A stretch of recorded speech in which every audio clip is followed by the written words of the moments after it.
Thank you so much to Squarespace for sponsoring this video. The all-in-one website platform designed to help you stand out and succeed online, giving you everything you need to claim your domain, showcase your offerings with a professional site, grow your brand, and get paid all in one place. Today we're doing a short, silly video of my pet peeves.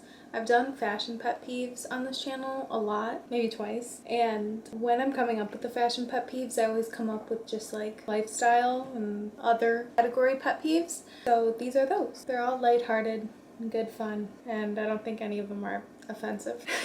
So let's do it. My first one is I don't hate bad tattoos. I actually kind of like them. I think that it makes you so much more human and like silly and carefree to have a tattoo that you don't really like. Or maybe that's dated, that was trendy. It's just silly. I actually think a tattoo removal is more embarrassing than a bad tattoo, and I don't think tattoo removal is embarrassing either. Nobody really knows you're doing it, so it doesn't matter. But just having your tattoos from like every era of your life, it's so silly, it's so fun.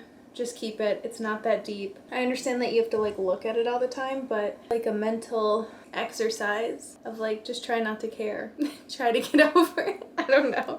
Are these dumb? They're silly. Okay. Next one is justifying. When somebody tells me they're gonna do something and gives me 110 reasons why, it instantly makes me like not believe that they actually want to do it or have it or whatever, because I'm somebody who I'll justify things that I'm justifying it to you because I'm justifying it to myself, because I don't actually believe that. But when I just wholeheartedly believe something, I really don't need a single reason of why I'm doing it. I just like know it in my gut. So you don't have to justify things to me. You don't have to justify them to anyone else. You don't even have to justify them to yourself. You know you better than anybody else. Next one is kind of for content creators, but also I feel like so many non-content creators post videos now and the videos go viral with short form content, and that's you should never ever ever respond to a hate comment. Even if it's a question, do not respond to it. Like they're never that deep, and I've had comments before where like I reevaluate what I said or what I posted, and it will turn into me just, you know, taking the video down, or I don't know.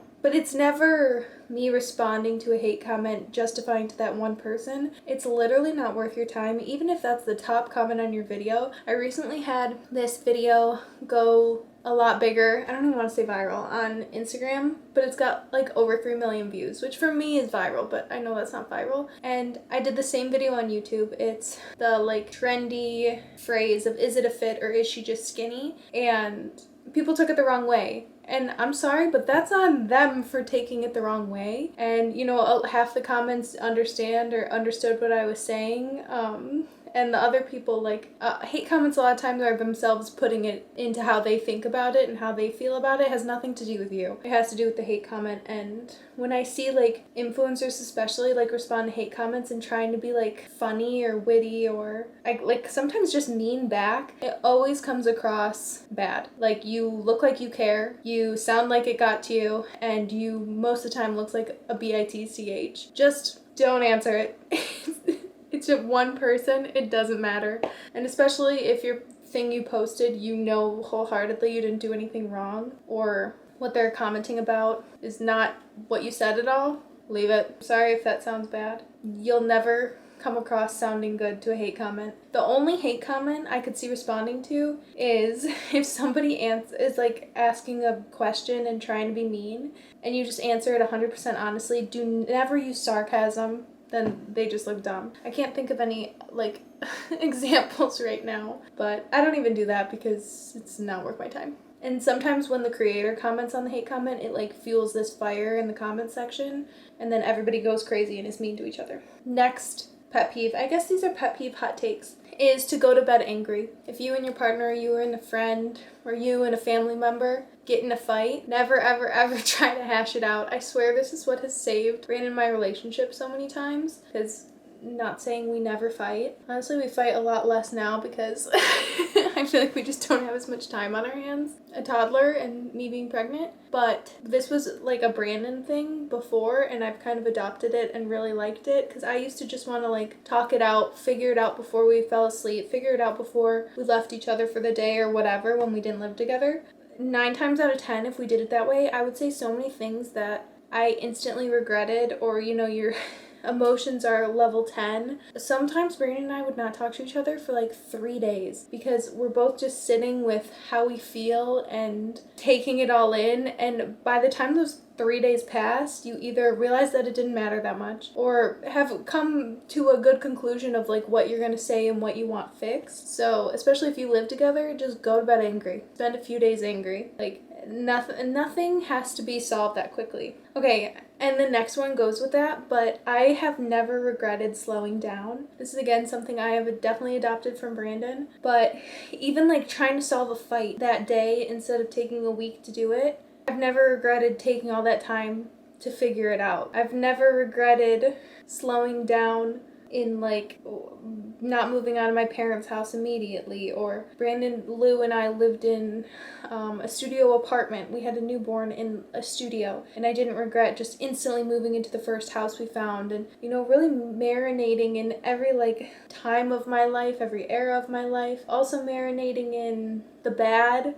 and then being able to appreciate the good so much more. Slowing down in driving, slowing down in like everyday tasks. I feel like my family is very anxious and they're very go go go, and it kind of creates chaos and anxiety and like sometimes just bad vibes. And I've adopted from Brandon just like slow down, no need to rush. I thought that I needed to buy a new car before like the year ended to get a year-end sale or whatever, and I'm so happy that I just waited because now I'm like, I don't even think I need a new car. You know what I mean? Just slow down. Nothing has to be done the next day. Nothing has to be done right now besides your taxes. Slow down. Just kidding.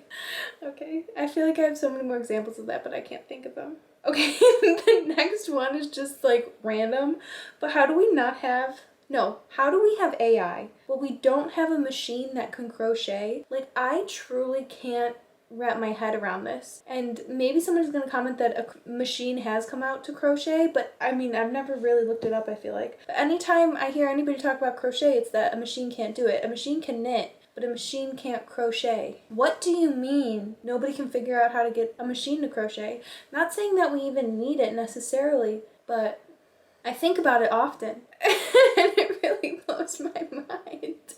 And like, I feel like I could figure it out. Like, give me a rubber band and a hook and I feel like I could figure it out. Okay, and the last one is kind of like a content thing or just a way people talk. And it's when people say, like, read that again or let that sink in after a statement, especially on like a short form content, because they just want me to stick around and get another view on their video. It instantly makes anything you say, I don't want to listen to it. I disagree with it immediately. I think it's DUMB. I will block you, and I don't like your... I'm just kidding. But yeah, something about that makes me never ever want to listen.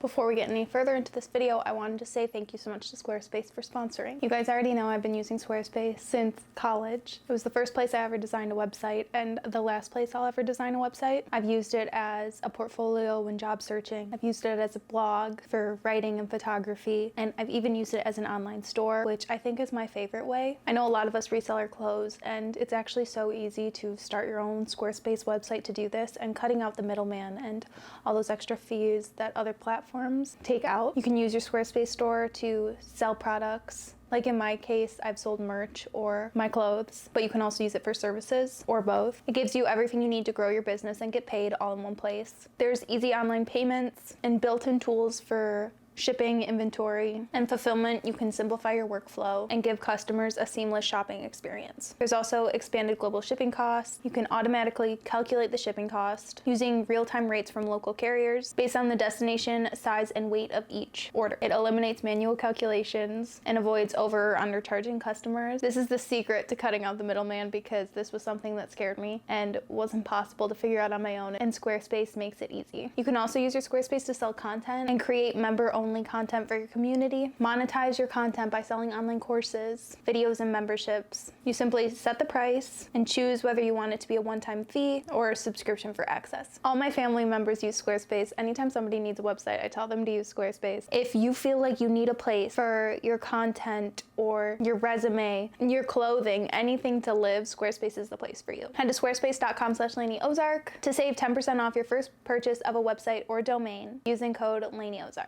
Thank you again to Squarespace for sponsoring this video. Let's get into the rest of it. But yeah, these are my little hot take pet peeves. I'm trying to get some videos in my backlog for when I give birth, because I'll probably take a month off. I did that last time and that was a good amount of time to be able to shut up and just be with a baby. So if these are a little bit random, it's because I can't think of all the fashion content immediately. So you're either watching this and I already have my baby, or it's going up real time and the backlogs are coming. We'll see. I don't know. My tummy look like sitting like this, I'm like, it's so small. Then I feel him move in there and feels like there's a full-grown baby in my tummy. I just can't believe there's gonna be a baby here. Thanks for watching this video. I hope you guys enjoyed it. It's just silly, little fun. I love you the absolute most. Let me know your pet peeve, hot take, life advice in the comments below. I'll see you in a few days. Bye.